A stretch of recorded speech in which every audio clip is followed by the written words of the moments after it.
The next talk is by Dr. Vinant Bhargava from Delhi. He's going to speak to us about inexplicable graft dysfunction without rejection. Yeah, so good afternoon, everybody. At the outset, I'd like to congratulate Dr. Umesh Khanna sir, Dr. Mayuri, and the team for getting this sorted out in such a lovely manner. It's always refreshing to be here in Goa and to be part of this august audience over here. And I can see very, very learned people sitting over here. And it gives me great pleasure to actually be on the dais here and to present with my teachers here, Dr. Ashwini Gupta, Dr. Vijay here, and many teachers here in the audience. Because of his kind words, we have decided to give the book in which he is one of the principal editors to all the delegates who took pains to come here and be a part of this Goa conclave. So thanks all of you all, but I think... It totally humbled, sir, by your gesture. In fact, that was... you broke the suspense. I had a suspense in my presentation today. So anyway, I'm still going to keep it. I pray to everybody that please do not just rewind your life last 1 minute and pretend that you never heard anything, okay? So before I begin, let me just tell you, I was given this talk and I didn't know what to do about it, because when I looked up this word inexplicable, I tried to find out the meaning of the word, because inexplicable, as per dictionary, is something which you can't explain, which you can't find out. Now what has happened is that when I tried to look for literature for this talk, I could figure out that it was very difficult to find out no cause for graft dysfunction. Anyway, we'll start off with saying that what is graft dysfunction actually? So it's defined as an increase in serum creatinine of at least 15% from baseline, which is often the primary indicator for biopsy in all our units. However, as you see with time, if you look at this graph over here, very clearly it mentions, when you look at the charts over there, this is an analysis of about 25 years, which shows that in the Western world, we're seeing very tremendous improvement in graft life. So you have better graft function even at short term, as well as the long term. So you have now technologies in which you can detect causes of early graft dysfunction as well as prevent early graft dysfunction. Nevertheless, when you look at our data here, you'd see over here that you have 65% functioning grafts at the end of 5 years, but the most important cause of chronic graft failure appears to be this, which is rejection. Unfortunately, we're not going to be talking about rejection because I've been told that we keep rejection on the side, and this is going to be a kind of presentation which is going to be graft dysfunction without rejection, which is inexplicable once again. So since this is Mumbai, I'll quote Ajay here. This is a 28-year-old woman with ESRD, and she has hypoplastic kidneys, and she starts her peritoneal dialysis at the age of 11 years. She has her first transplant from a deceased donor at 14 years of age. At 19 years of age, she experiences graft loss. She goes back to peritoneal dialysis, and for some reason, she undergoes transplant nephrectomy. This was a referred patient to our center, which showed severe tubulointerstitial rejection. She's 9 years on dialysis, and then she undergoes another transplant. And this is, this time, a live, unrelated kidney transplant. She receives ATG induction and the standard maintenance immunosuppressive therapy with tacrolimus, having a target trough of 8 to 10, MMF, as well as prednisolone. So at the time of transplant, her panel reactive antibodies were 7% class 1, 21% for class 2, and the SABs were negative for donor-specific antibodies. The donor and recipient were matched at 1A locus with a shared mismatch with the first donor at A68, which was probably non-consequential. The patient was cytomegalovirus and Epstein virus immune, and her serum creatinine at 1 month post-transplant was about 1.5 milligrams per deciliter. 3 months later, she comes to us with progressive worsening of graft dysfunction, and her present creatinine is 3.2. She has no proteinuria, no sediments in the urine, and she has a well-maintained blood pressure with a trough TAC of 9.9. So what do you think have I missed or have we missed in this patient because of which this patient has graft dysfunction? I will open this, and anybody who can predict this gets a book from Dr. Umesh Khanna. Tacrolimus toxicity, acute tubular necrosis, AMR. I'm sure nobody would say AMR because we're not discussing rejection here. BK virus nephropathy, renal allograft artery stenosis. So for paucity of time, let me just go further. So what we did was, in her post-transplant course, which was complicated by worsening graft dysfunction, we ensured that the drug compliance was quite adequate. However, we just went ahead and we checked her serum BK virus, because I think that's what was probably missed in the pre-transplant workup. And she had a significant BK virus PCR load. And we confirmed it with the kidney biopsy, which showed focal inflammation, tubular epithelial cell nuclear positivity for SV40 immunostain. There was no evidence of any rejection. So we treated her with the leflunomide, replaced the mycophenolate with leflunomide, and 6 months post-transplant, we did another biopsy, and we could not demonstrate an SV positivity in the epithelial nuclear cells. At 14 months post-transplant, when the BK virus resolved, we gave her mycophenolate instead of leflunomide, and at nearly 1.5 years post-transplant, azathioprine was prescribed instead of MMF because she had severe diarrhea with MMF. At this time, she's doing well, and she has a creatinine right now of about 1.6 milligram per deciliter. So with this, I move on to another case. This is again, incidentally, another 28-year-old woman. I've kept the age the same because it's kind of intriguing when you look at the same age, it's the same kind of presentation, but you take the post-transplant course now over 22 to 28 months. So on routine lab testing, she's showing a gradually progressive rise in serum creatinine, and there is some amount of detectable proteinuria, and when she comes to us, she has a creatinine of 2.3. Obviously, she was not transplanted at a center. Her TAC level was 7, and her physical examination was generally normal, except that she had slightly high blood pressure. So as I commented that the urinalysis did not have any cellular elements, and also her complete blood counts, the CBC was normal. So what do you think has been missed in this patient, or what do you think over here, the audience, is there any suggestion? Oh, everybody is very, very smart here. So then everybody gets a book here. Sir, everybody gets a book here. Okay. So this is what we did. Yes, you picked up the hypertension. I made it very simple. So this is the spectral widening pattern that we got in the post-stenotic segment. And we had a high peak systolic velocity. And it has to be more than 200 centimeters per second if you have to diagnose graft renal artery stenosis. And this is one of the angiograms that we did. And now you can get 2 books if you can pick up what is wrong with this image here and what is peculiar about this image here. Okay, 3 books. Okay, pass. So that is really funny, but this is an FMD lesion in a renal artery. So it is actually a FMD lesion in this patient. So what I wanted to tell you is that when you're looking at graft dysfunction, always look at the vascular causes. In fact, this is a study which says they tried to look at the histopathology, but what they found out on the retrograde was that most of these kidneys had some amount of infarction in the initial period of transplantation. So that means there was some kind of a vascular abnormality, or maybe some vascular stenotic problem, or even thrombosis at a very micro level, which was responsible for infarction in these kidneys. This is another paper which looked at, this is a very old paper, which looked at 105 renal transplant patients. And the reason I got it here was because they found nearly 2% of these patients had allograft renal artery thrombosis. Some of them were treated, some of them were not treated. But the fact is that this cannot be missed in the early period as graft dysfunction. So this is just a populated list. I can just go through the list because we have to do this for the sake of completion of the topic. If you're looking at the non-rejection causes of allograft dysfunction, especially in the first 1 week or less than 1 week, most important thing is to look for vascular lesions, surgical complications, especially so in patients who have multiple renal arteries, who've had newly started transplantation programs.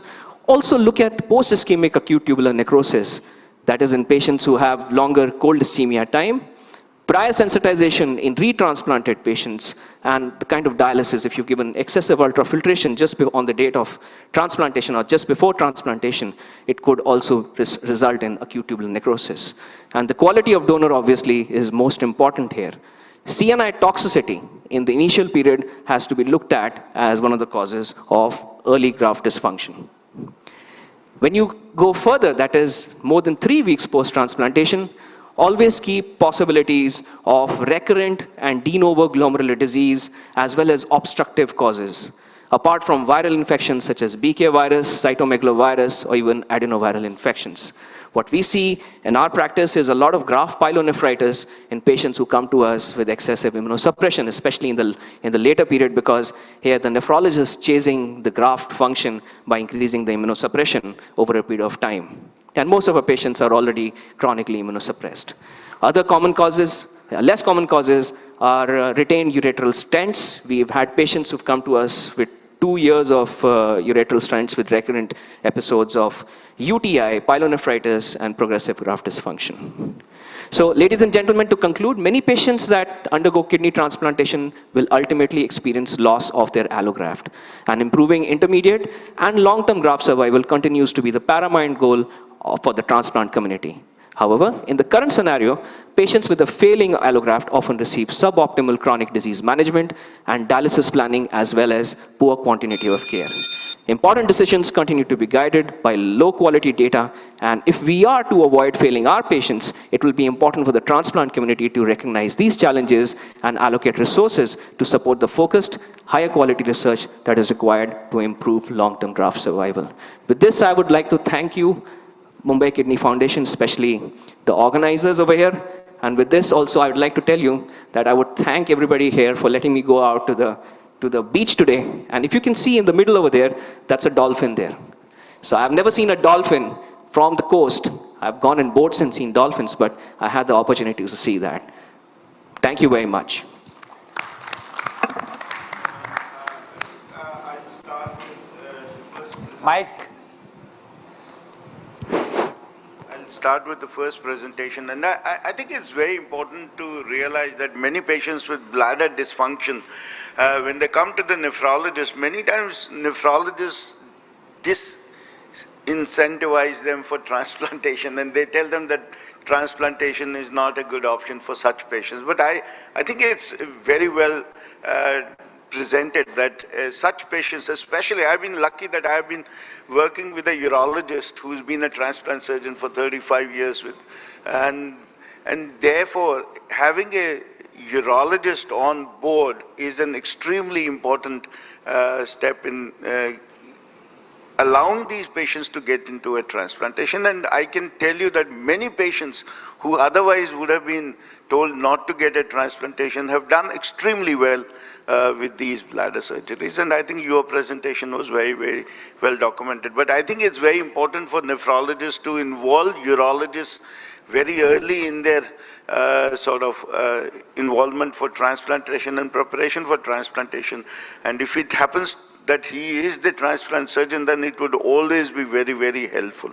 And understanding of bladder physiology is also very important for the younger nephrologists, and I think this is somewhat neglected in our teaching as such in nephrology, and I think it's important that the physiology of bladder is very, very important, especially for the success of this transplant. Very well presented, I would say. Second, I would like to comment upon Dr. Ajay Khe's talk. He has very nicely summarized in 8 minutes about the conversion from MRIs to, conversion of CNIs to mTOR inhibitors. Actually, the point is which patients and what time. Should it be converted early or late? Late, not much benefit.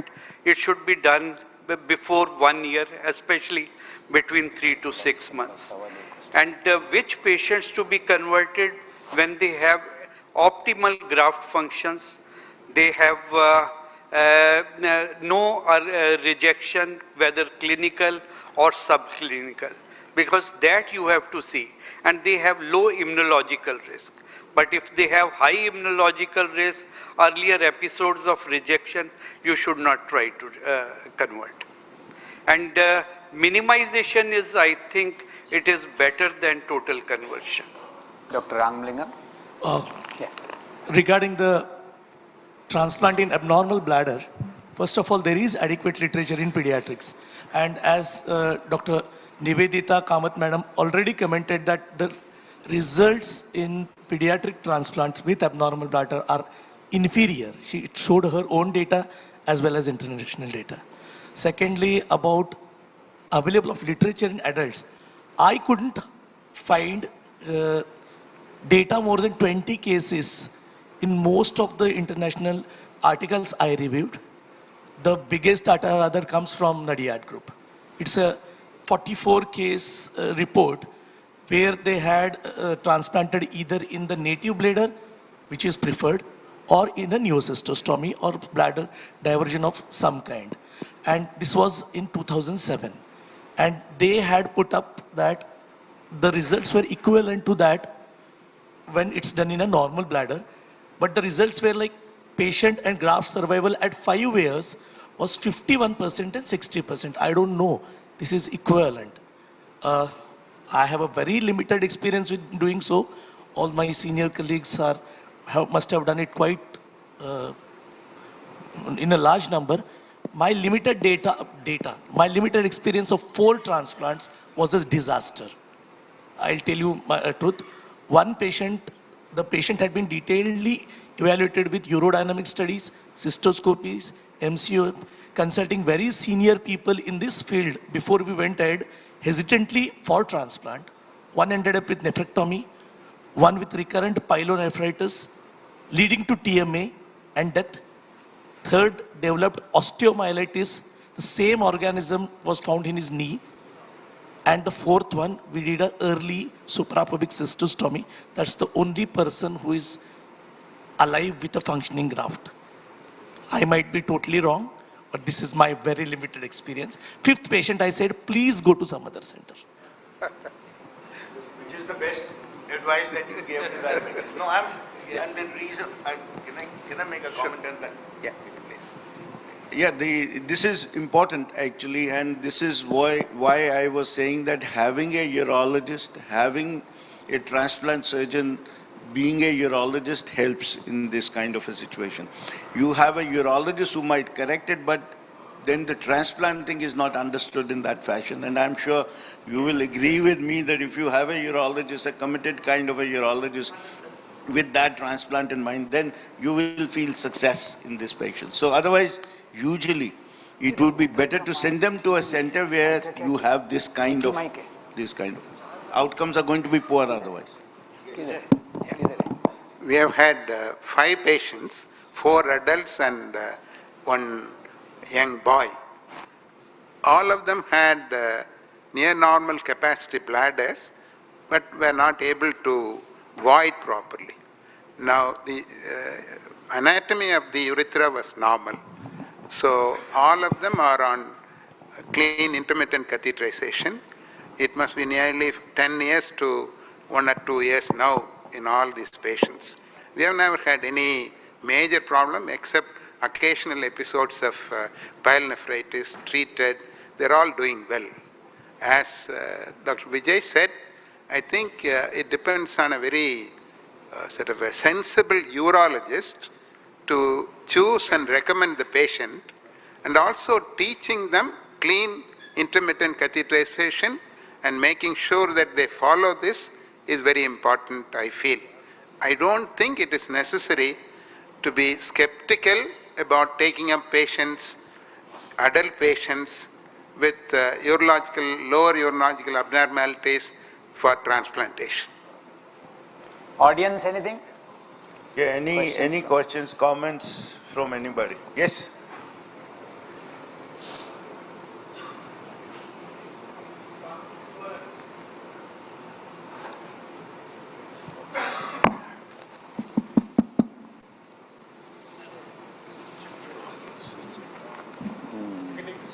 Take this. Yeah, so I think Ajay has very nicely illustrated the current, indications for switching over to mTOR, which I totally agree. My comments are a little different. What is your thoughts on the transform trial, where they combined low-dose stack with CNI, and that showed non-inferior results regarding acute rejection and had remarkably less viral infections. What is it? Low-dose stack with? Low-dose CNI with mTOR inhibitor, that is everolimus, combination de novo. There is a paper, 200 people tried. The transform trial, that is a 2-year follow-up as well. Yeah. And in that, they have combined a dose of tacro and a dose of sirolimus in such a way they get a total 6 to 8 nanogram per ml. They add the level of the sirolimus and add the level of the tacro and get a total 6 to 8 nanogram. And they compared it with a group which is only on tacro. There was definitely more rejection and there were a lot of dropouts from the first regimen because of various reasons which were indicated, and there was no better creatinine. So no better creatinine levels, more rejections and more dropouts. This is the study. I don't think anyone of us has large experience. I just, Dr. Sampath here, I just want to highlight that in the last 10 years we have had occasion to do cutaneous ureterostomy for more than 5 or 6 transplant patients. So I've had a few of them had extrophy bladder, multiple surgeries have been undergone and nothing came out of it. So bladders were very bad. So cutaneous ureterostomy, and I have never had even a single episode of pyelonephritis in these patients, and their grafts are doing extremely well. So that is another option which has not been discussed, which you can think of. Ajay, your comments on the transplant trial? So I'm a simple person, and for transplant management, I try to keep things simple for myself. The main thing in terms of immunosuppression that I think of is what are you comfortable with, what do you have most experience with, and adjusting up and down on that, you will end up doing better for your patients than trying to do something fancy which the book or a journal or someone else's experiences. Everyone here usually has the best experience with tacrolimus, MMF and steroids. Going up and down on it or removing one of them for me is a better choice than doing something with a tacrolimus with low dose sirolimus or everolimus with steroids, where I don't have enough comfort level to be able to adjust them up and down and to manage their side effects. Plus there is a theoretical possible toxicity of the two being additive. Tacrolimus or CNI with mTOR, there is a theoretical additive toxicity as well. So again, though it's theory, for me the more important part is getting comfortable with whatever regimen you have and going up and down on it. And that I think is better for me. Yeah, Vivek. So just a general comment related to many situations which you have described. I think they're not common, they're difficult, and sometimes we struggle with those. And not all of us have experience in managing all of those. So I think a real principle is the understanding of the situation and accepting that it is difficult, number one. Number two, being humble, that we don't know what is the right way of doing this. Number three, finding out where there is an expert who knows better than any of us on how to do it. And as Sachin Soni said in the morning, that we want to do the best for the patient who is in front of us. And sometimes the best that we can do is actually to let go of that patient ourselves and send it to someone who can manage that patient better than we can do, right? That's number one. Number two is stay away and resist the desire to experiment, something that you have not done, and that goes to the point that Ajay was making. Do what you are most comfortable with, do what you have best experience with, and do for which there is best evidence available, right? So trying to do something just because one trial did it, I would really resist, unless there is real good evidence from multiple sources and you yourself have had experience or someone you know. And the last thing is, never be afraid of consulting colleagues. For a number of reasons which will remain unsaid, I think there is a great reluctance on the part of patient or physicians to let go of a patient, right? I think that sometimes can be really to the detriment of good quality clinical care. Thank you, Vivek, for that. But I would also say that everolimus or mTOR inhibitors are not the best drugs for a long-term management of these patients. They go for surgeries, you have to stop them. They have a acute sickness, you have to stop them. So there are many difficulties. A lady wants to become pregnant, you still have to stop them. So there are issues with everolimus or sirolimus on a long-term basis in these patients. Not easy drugs to use. Withdrawal rates are fairly high. 30 to 40% of my patients whom I put on either sirolimus or everolimus had to be withdrawn from these drugs. So you have to put them back on other immunosuppression. So these are difficult drugs. So go for it whenever it is needed. I use them fairly, but for a particular patient, especially cancer. I think that's a fair indication for using these drugs. Malignancies. That's where I would use it. Yes. Yes. So last comment by you, and I think we should stop.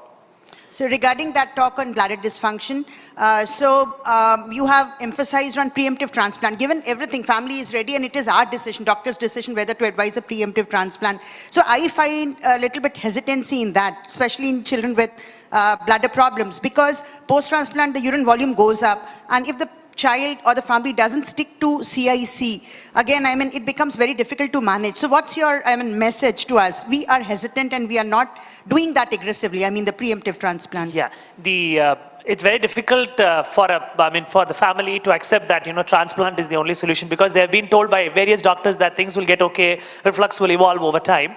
But the patients whom we transplanted, we had around, I think around 10 counseling sessions before, and there were other problems in between the families. We had to counsel the father separately, we had to counsel the mother separately, the grandparents, and ultimately, they do agree. One thing we did at our hospital was, whenever these patients come for a review and we have another patient, we somehow time both the patients as an outpatient, so that after we counsel them for at least half an hour, we have the patient attenders talking to the other patient's attender, and that gives them a lot of confidence, and they somehow all of them have got back. We don't know. There was only one patient who did not do the CIC properly. The rest all were very meticulous in doing the CIC. Preemptive transplant, of course, we had to lot of counseling. One patient did not agree. I forgot to mention. There was one. He had a very high urea of 180. We had to do just 1 or 2 hemodialysis for him, and then we took up. Maybe that's called preemptive or whatever. Yeah, that's all. Apart from that, routine counseling is what we used to do, ma'am, and it took a lot of time. Would request the panelists to close the session, because we are already doubtful whether they will serve lunch to us or not. Thank you very much. Thank you. Thank you very much, sir.